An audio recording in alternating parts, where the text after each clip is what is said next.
Pharaoh's daughter, bathing in the Nile, noticed the basket and sent her maid to retrieve it. When she opened it, the baby's cries moved her heart. "This is one of the Hebrews' children," she said with compassion.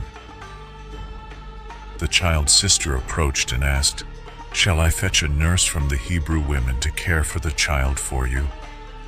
Pharaoh's daughter agreed, and the girl brought the baby's own mother. "Take this child and nurse him for me, and I will pay you," said Pharaoh's daughter. The mother cared for her son until he grew older, then brought him to Pharaoh's daughter, who adopted him as her own. She named him Moses, saying, "Because I drew him out of the water." Moses grew up in Pharaoh's palace, but he never forgot his Hebrew roots. One day, he saw an Egyptian striking a Hebrew slave. Consumed with anger, Moses killed the Egyptian and hid his body in the sand. The next day, he intervened in a quarrel between two Hebrews. "Why are you striking your companion?" he asked. The aggressor retorted, "Who made you a prince and judge over us?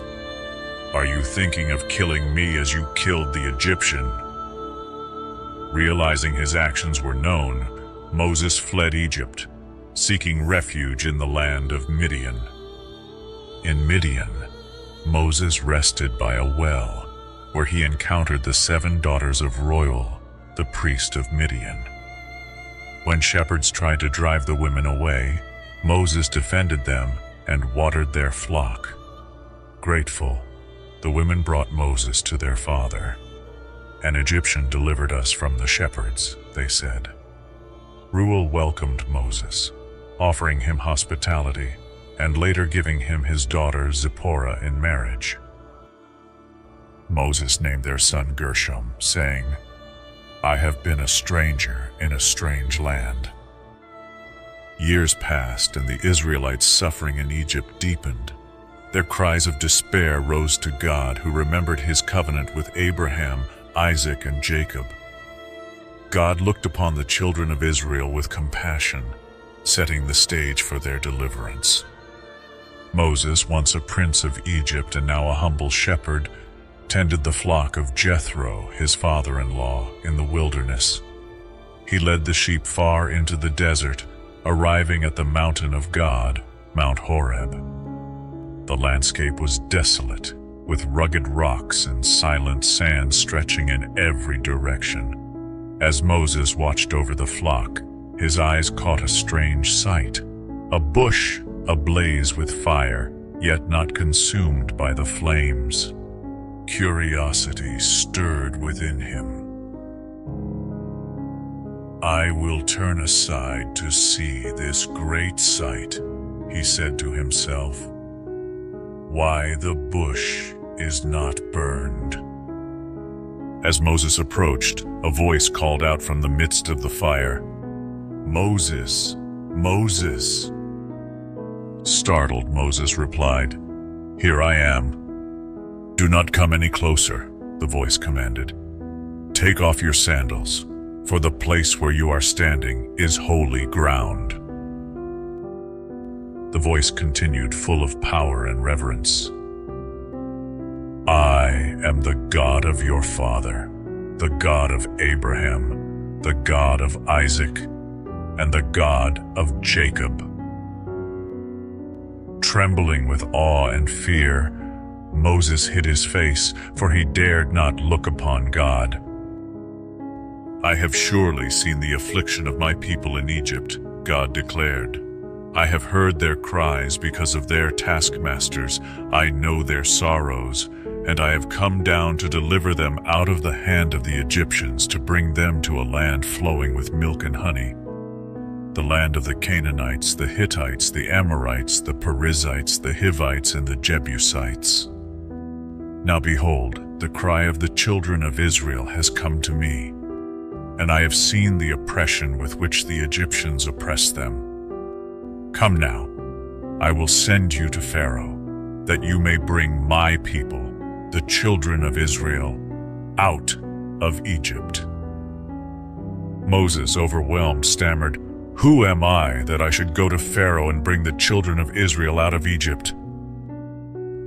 Certainly I will be with you, God assured him. And this shall be a sign to you that I have sent you. When you have brought the people out of Egypt, you shall serve God on this mountain. Still hesitant, Moses asked, When I come to the children of Israel and say to them, The God of your fathers has sent me to you, and they ask me, What is his name? What shall I say to them? God replied with words that echoed through eternity, I am that I am. Tell them, I am has sent me to you. Say to the children of Israel, The Lord, the God of your fathers, the God of Abraham, the God of Isaac, and the God of Jacob, has sent me to you. This is my name forever, and this is my memorial to all generations. God then instructed Moses to gather the elders of Israel and tell them of his plan. I have surely visited you and seen what is done to you in Egypt. I will bring you out of affliction into a land flowing with milk and honey.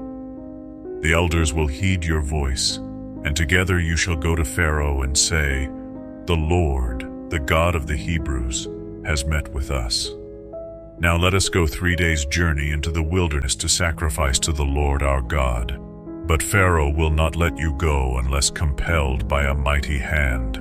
So I will stretch out my hand and strike Egypt with all my wonders, and after that, he will let you go. When you leave, you will not go empty.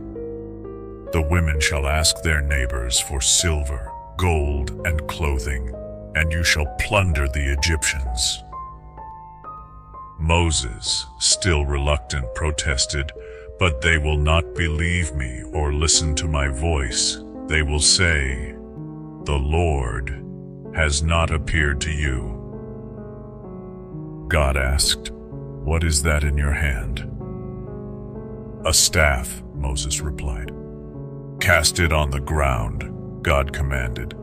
Moses obeyed, and the staff became a serpent, slithering before him.